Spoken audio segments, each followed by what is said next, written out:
said you wanted my Benny Rooster for something. I sure do, Elly. I just heard that Jane Hathaway is sick of bed, and I want to cook her up a nice big pot of chicken broth. Well, that's not... Granny, you ain't fixing to cook Earl. Oh, of course not, Elly. But I figured you could turn him loose in the neighborhood, and he just might bring home a plump little hen. Good-looking little fella here, Earl. Well, Granny, I don't reckon Earl wants you to cook none of his sweethearts neither. Well, maybe you're right. Just turn him loose outside. And if a chicken hawk shows up, Jethro can bag him. They make awful good broth if you simmer them long enough.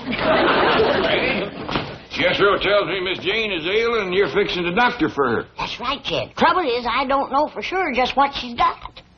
What she told you, Jethro?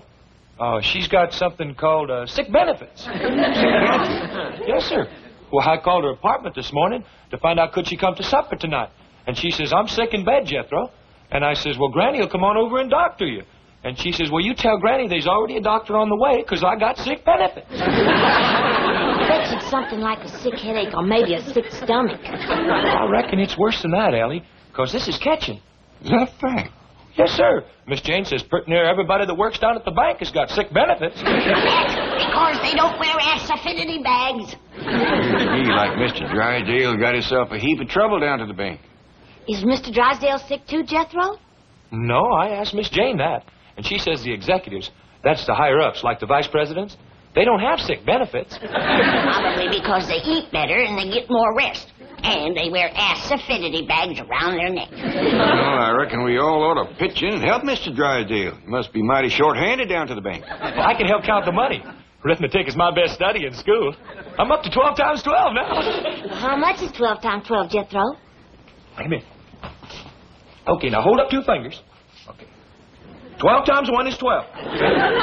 12 times 2 is 24. 12 times 3 is 36. Now, never mind, Jethro. We's all right proud of you, but right now we all better hurry down to the bank, see how we can help Mr. Drysdale. Come on, everybody.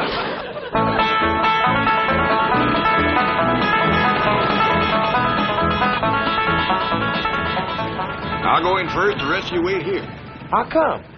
We don't know how catching that sickness is. Miss Hathaway, how can you do this to me? Now, you know the bankers' convention is in town, and I'm making the keynote speech. What, you haven't finished writing it for me. Now, listen, couldn't you come in today and be sick tomorrow? 103 fever. Well, I'll turn on the air conditioning. Don't pay any attention to Dr. Murphy. I know him. He's trying to make a big thing out of this so he can collect a big fee. Oh, fine, Doctor. I knew you were there. That's why I made a joke about it. Oh, of course. Certainly. Yes. Keep her in bed. Goodbye, Doctor. Come in. Hello there, Mr. Drysdale. Mr. Clampett, hello. What can I do for you? Well, I reckon right now is what can I do for you? We heard about all the sickness. Oh, don't let that concern you. Anything you need? No, nothing except a secretary, a new doctor, a speechwriter, and someone to take over my work. For a fellow with all them troubles, you sure keeping your spirits up.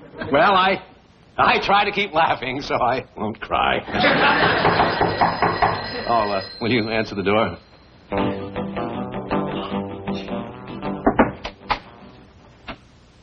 Oh, howdy, young feller. You want to see Mr. Drysdale? Yeah. Come in, come in. No, not today. Now, leave me alone.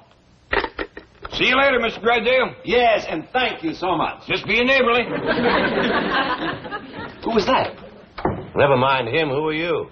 Oh, we met the other day when I started to work here, Mr. Drysdale. I'm the new teller trainee. My name is... What do you want? So I noticed that you were without a secretary, and, well, I thought I might be able to help. You take shorthand? Oh, I don't mean me, sir. However, there is someone from the secretarial pool that I'd like to recommend. Oh? Who? Well, the chick, the young lady at the first desk, I believe her name is Kitty Northcross. The one that wears the tight sweaters? Yeah. Does she? Oh, I only observed her efficiency. Yeah. Forget it. Yes, sir. Thank you, Skipper. Who? Well, sir, I just got out of the Navy, and I like to consider this bank my new ship, and you my new captain. And I'm proud to be aboard, sir, because I know that your genius will pilot this ship of finance through the reefs of adversity and the stormy seas of competition until we drop anchor in the harbor of success. Bill's water. Aye, aye, sir. Thank you, sir.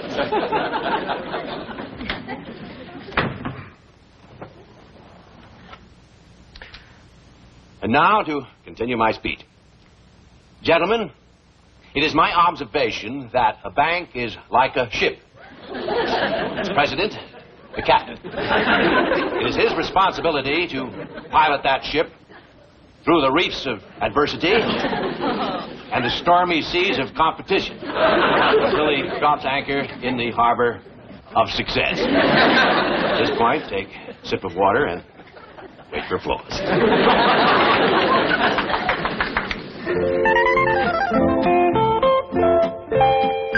Oh, good, Ellie, you're all ready. We best be getting down to the bank quick as we can. Well, Tom, do you reckon I know enough to be a banker's secretary? Shucks, yes, Ellie, especially since I'm going to be the banker. Oh, did Mr. Drysdale take sick? Oh, he had to speak at a convention. He says all he needs is a secretary, a speechwriter, a new doctor, and somebody to do his work. Granny's a dandy doctor, but who can write speeches? Well, Jethro found one in a book already wrote. He's in there helping Granny now mix some medicine for Miss Jane.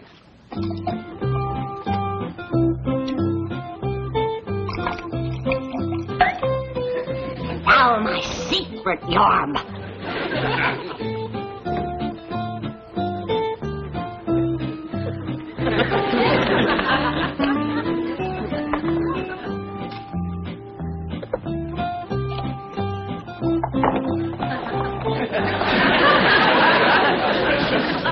Don't stand too close to it while it's working, Jethro. That'll cure Miss Jane, huh, Granny? It'll cure anything. I gave it to a sick horse one morning. That afternoon, he won a race. You doctored a racehorse? No, plow horse. He never raced before. Jethro? Pa says let's get it going. Come on, Elly. You got your speech with Mr. Drysdale? Yes, ma'am. One of the greatest speeches ever wrote. 7 years ago, brought forth to this continent a new nation, conceived in liberty and dedicated to the proposition that all men are created equal. My dingies, that's a dandy speech. I'm proud of you. I didn't write it. That was written by Abraham Lincoln, the president that whooped the South. South was not whooped. Granny, General Lee surrendered to General Grant. He did not. General Lee figured that Grant was a blacksmith. And he handed him his sword so he could sharpen it. And don't you ever forget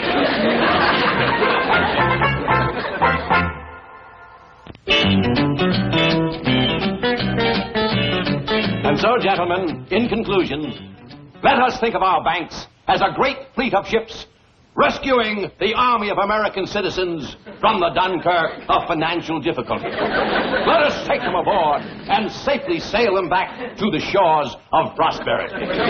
Gentlemen, for my arms. Beautiful, Skipper. Just beautiful. Listen, the door was open and your voice drew me in here like a magnet. Could I go to the convention with you and hear the entire speech? No, you cannot. But, sir, you're my idol. Well, you're pretty idle yourself. Now get back to your cage and do some work. What a voice. Sir, you were born to command. In the Navy, you'd have been an admiral. Well, I was in the Army. Corporal in the Quartermaster Corps. Great outfit, sir. Backbone of the armed forces. Get back to work. That voice. You and General MacArthur. Legends in your own time. Out. Pleasure, sir. Where did personnel dig up that nut?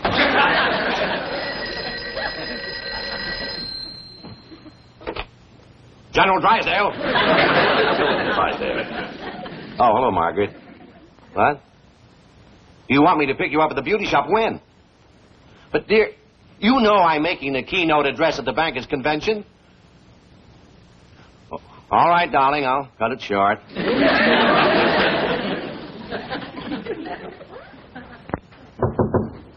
Will you stay out of here, you nut? I'm sorry. I thought it was someone else. I'm terribly upset today. That's why we's all pitching in to help. Elly here is going to take Miss Jane's place while Granny gets her well. No, you don't have to do that. Oh, it's no more than any neighbor do. Well, I do appreciate your kindness. I'm running late, so please make yourself comfortable. See you later. Oh, Mr. Drysdale, here's your speech. Oh, I did forget it, didn't I? Thank you, Jethro. You're welcome. Well, goodbye, all, and thanks again. Bye. Bye. He's gone, Paul. Reckon you in charge now. Are you going to take his place, Uncle Jed? Sure gonna try. Now sit down to your desk and go to banking. I want to see how you do it. Me too.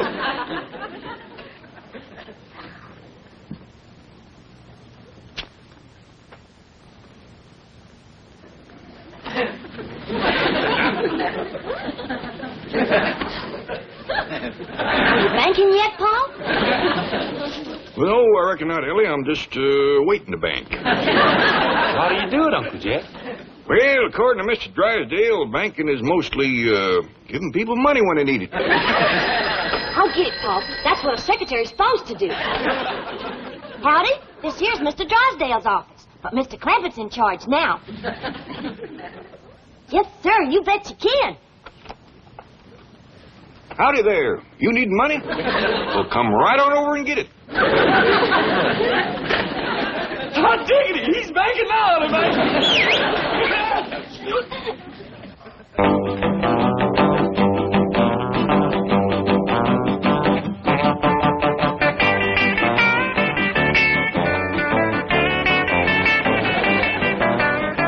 Come in, Miss Northcross. Gee, Mr. Billington. Just call me Bob, doll. Well, is this going to be my new office? Bob Doll? Could be, honey. I've been speaking to Milburn about you. Milburn? The president, baby, the president. Oh, Mr. Drysdale. Not a girl, oink. Oink? Just a term of affection, doll. It means I'm a hog about you. Oh, that's cute. I think. Swell. Now, listen, about tonight, this apartment where you live, can you cook there? Well, I don't know. I've never tried. You got a stove? I think so. Well, how about a can opener? Oh, I know we've got one of those. I used it the other night to open a bottle of wave set when we did our hair. Mother and me. Your mother lives with you? No, I live with her. Swell. Rescuing the Army of American citizens from the Dunkirk of financial difficulty. Let us take them aboard. That's enough, Jethro. No wonder Mr. Drysdale needed himself a speechwriter. That's pitiful. I didn't understand it. Me neither, and I'm a banker. Well, I reckon I'd best get out to Miss Hathaway's desk. But I ain't sure I know what to do. Well, just watch others, Ellie, and do like them. That's the way we learn. Yes, sir, Pop. Now, listen, honey, is your mother going to be home tonight? We're going to set our hair again. Well, hello there. Hello there. Well, she's sitting at my desk. Get lost, honey, huh? But Bob, dog. Billington. Oh, Mr. Billington. Wait, in the vault. Well, what about tonight? Can I tell Mom you're coming by? Not tonight, honey. I don't need my hair set.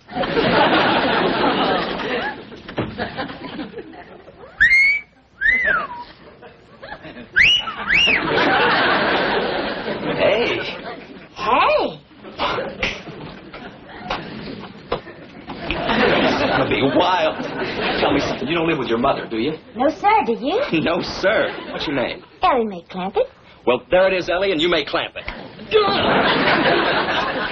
You don't by any chance wrestle at night, do you? Oh, I like to wrestle anytime. Scooby-Doo. Well, Scooby-Doo, you want to wrestle now? Later, baby, later. Listen, suppose I drop over to your place tonight. Well, fine. You haven't got a roommate, have you?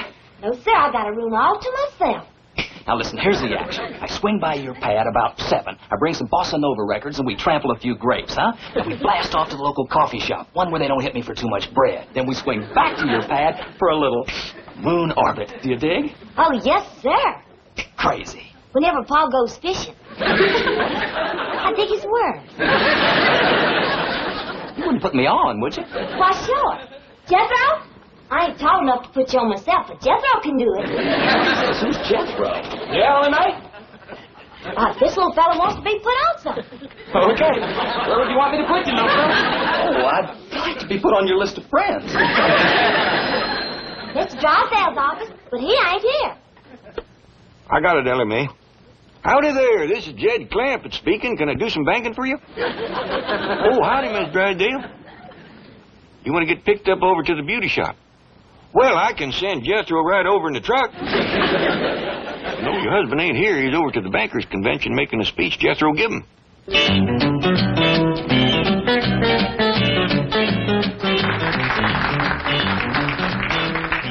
And now, gentlemen, it's with a great deal of pleasure that I introduce our keynote speaker, the distinguished president of the Commerce Bank of Beverly Hills, Mr. Milburn Drysdale.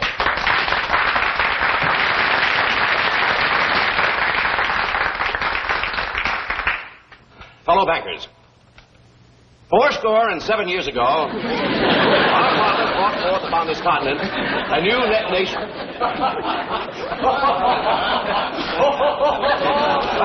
Well, now, some of you seem to be amused because I have chosen the humble words of Abraham Lincoln to keynote this convention. But those of you who understand banking at its highest level will understand the significance of these words as I say, conceived in liberty and dedicated to the proposition that all men are created equal.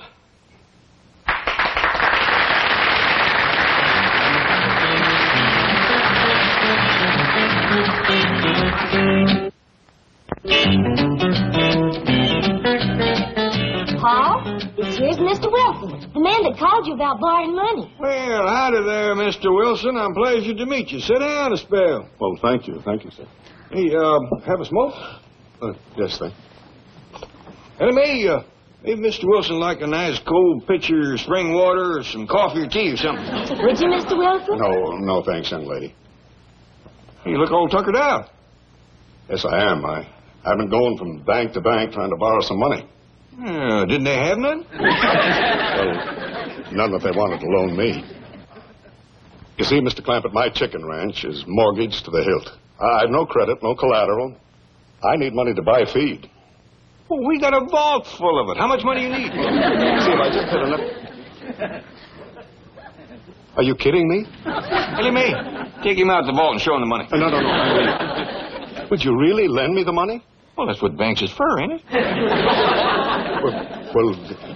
Yes, but I'm poor. I have no security. Ain't no shame being poor as long as you're honest. How do you know I'm honest? Well, if you wasn't, you'd be telling me about how much you got instead of how much you ain't got. Mr. Clampett, I've never met a banker like you before. Oh, shucks, Mr. Drysdale can outbank me any day in the week. He must be a wonderful man. You bet he is the best banker around here. Now, how much money would you like to have? Well, sir, I really need $5,000, but I can squeeze by on 3 or 4. Elly Mae, go fetch this man $5,000. Yes, sir, Paul. Bring him a cup of that cider that Granny sent down to ward off sick benefits. Doggone if he don't look like he's coming down with it. Okay, Paul. Now for my secret yarb. What is your secret yarb, Granny? Oh, I dasn't tell you, Jethro. Why, if that was to ever fall into the hands of the enemy, the North could win the war. I told you, Granny, they done won it. No such thing. We's just laying back letting them think they did. One of these days when they ain't looking, we gonna jump them. You gotta believe me, the South done got whooped. You go cut me a hickory switch and meet me in the woodshed, and I'll show you who got whooped. That's another thing I keep telling you. We ain't got no hickory tree and no woodshed. That's right. I guess I'm getting old and feeble. Yes, ma'am. Well, open your mouth and close your eyes. And Granny's going to give you a little surprise. Oh, good. Swallow that. That'll keep you well and learn you not to talk Yankee nonsense.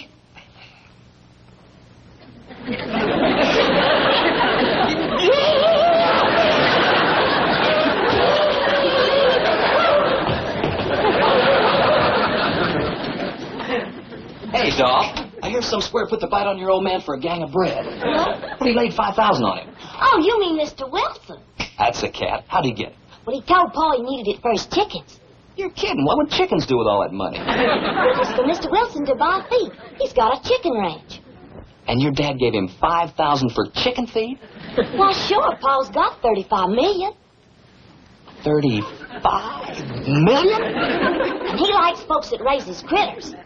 Do you think he's got time to see a young critter raiser? Well, sure, go on in. I'll dig you later, John.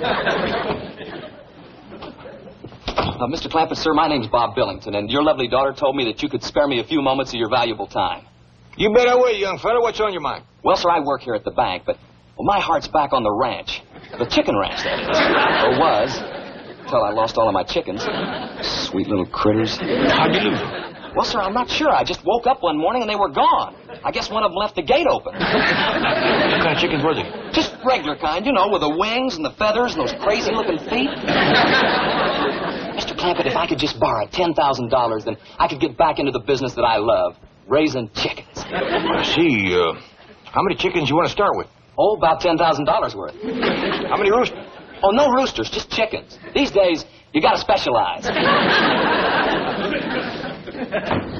Elly May? Oh, howdy, Mr. Drysdale. How was your speech? Sensational. The high point of the convention.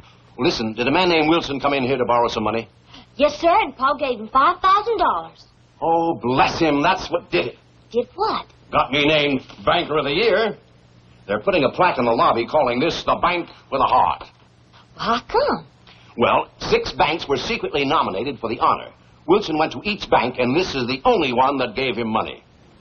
Well, that poor man needed it. Wilson? Oh, he's the biggest poultry rancher in the world, and a stockholder in all 6 banks. Oh, is your wonderful father still in there? Yes, sir. How about it, Mr. Clampett? I'm going to give you just what you need. Great, lay it on me. A little advice.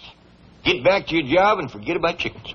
You were born to command, sir. The voice of authority, the greatest I've ever heard. What about me? You are the only one who cuts him, Skipper. What a privilege it is for a young fella like me to see 2 great leaders together. It's a summit meeting, recreated. Out of my office, out of my bank. You're fired. You're an irresponsible loafer. May I give you as a reference, sir? Pleasure having served under your command, sir.